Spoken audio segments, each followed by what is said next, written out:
Hello दोस्तों, welcome back to my channel. Hope you guys are very fine, doing very well. देख रहे हैं सारे मेरे शूट देख रहे हैं। हालांकि इन लोगों को मैंने खाना पीना दे दिया है, उसके बाद मैं यहाँ पे शूट कर रही थी और बाहर कारखाना में बहुत ज़्यादा आवाज़ हो रहा है, इसलिए मैं डायरेक्टली आप लोगों से बात नहीं कर पा रही हूँ। बहुत जल्दी आऊँगी, मैं डायरेक्टली बात करूँगी। अभी वॉइस ओवर कर रही हूँ। तो बहुत दिनों के बाद मैं अपना एक्सरसाइज पीछे शुरू किया है, क्योंकि मेरे ब्रेस्ट के पीछे और कमर के ऊपर, पीठ के नीचे एक थोड़ा सा फैट हुआ है।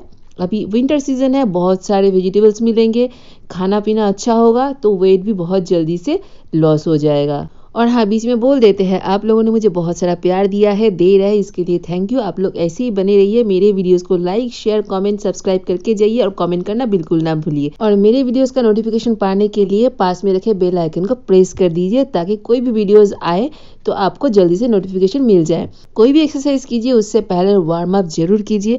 उसके बाद जब भी आप अपने हाथ को ऊपर लीजिएगा, नाक से आप सांस को अंदर लीजिए, और जब आप अपना हाथ को नीचे लाइएगा तब मुंह से सांस को धीरे धीरे छोड़िएगा। अभी जो मैं बताने जा रही हूँ शायद किसी को नहीं, बहुत किसी को बुरा लग सकता है, क्योंकि मुझे पता है कि सच्चाई इतना कड़वी होती है ना कि कभी कभी मुझसे भी बर्दाश्त नहीं होती है। मैं सोचती हूँ मैं कैसे ऐसे बोल लेती हूँ सच्चाई, और कभी कभी मुझे भी सुनना पड़ जाता है तो मुझसे भी बर्दाश्त नहीं होती है, लेकिन फिर भी मैं सच के साथ खड़ी रहूंगी।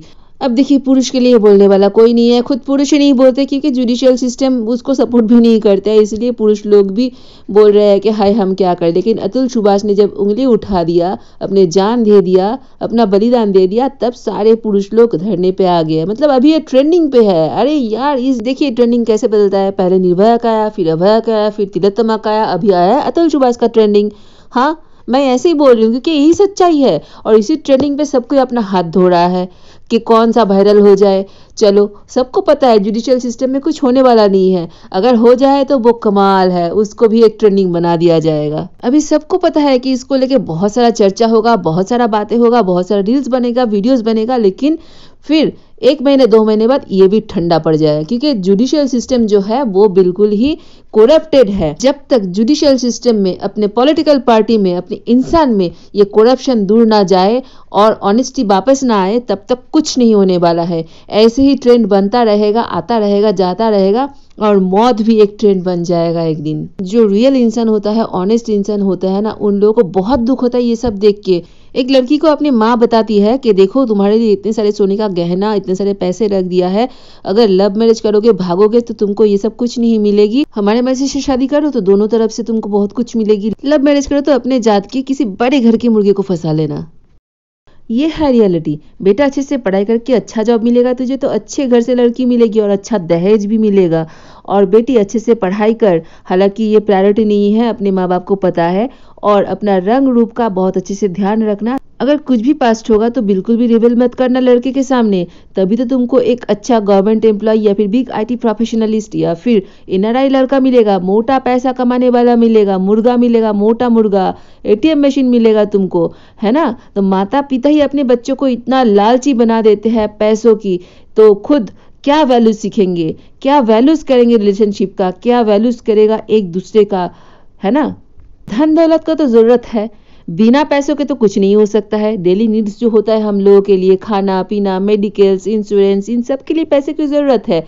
लेकिन सिर्फ पैसा पैसा चारों तरफ करेंगे और दिमाग पे चढ़ा देंगे तो अपने खुद की और पैसों के सिवा किसी का वैल्यू नहीं करेंगे।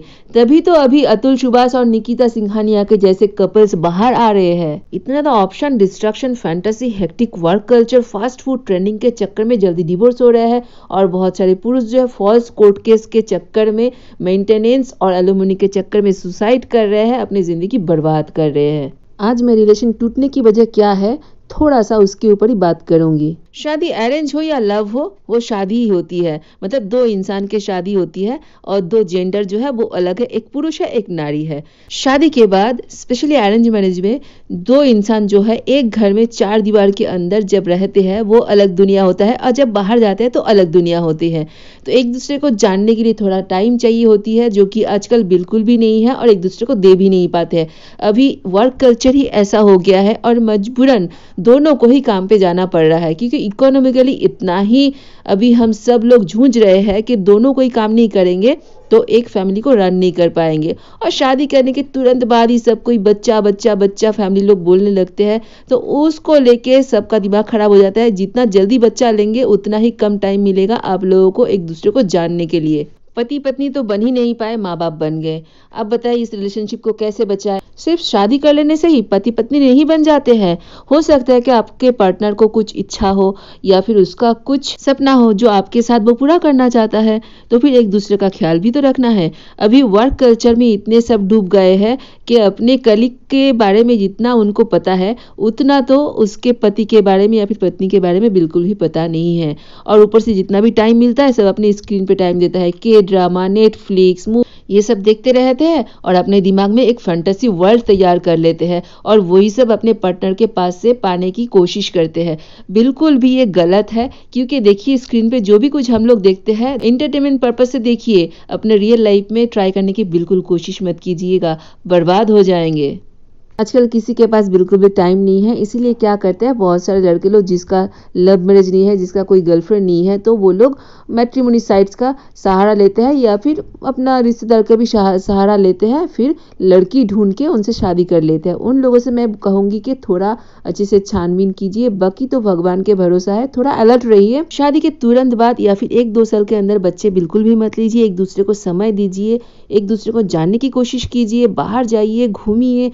अगर बाहर जाना पसंद नहीं है तो घर में ही टाइम बिताइए। सबका अपना अपना पसंद होता है, वही कीजिए।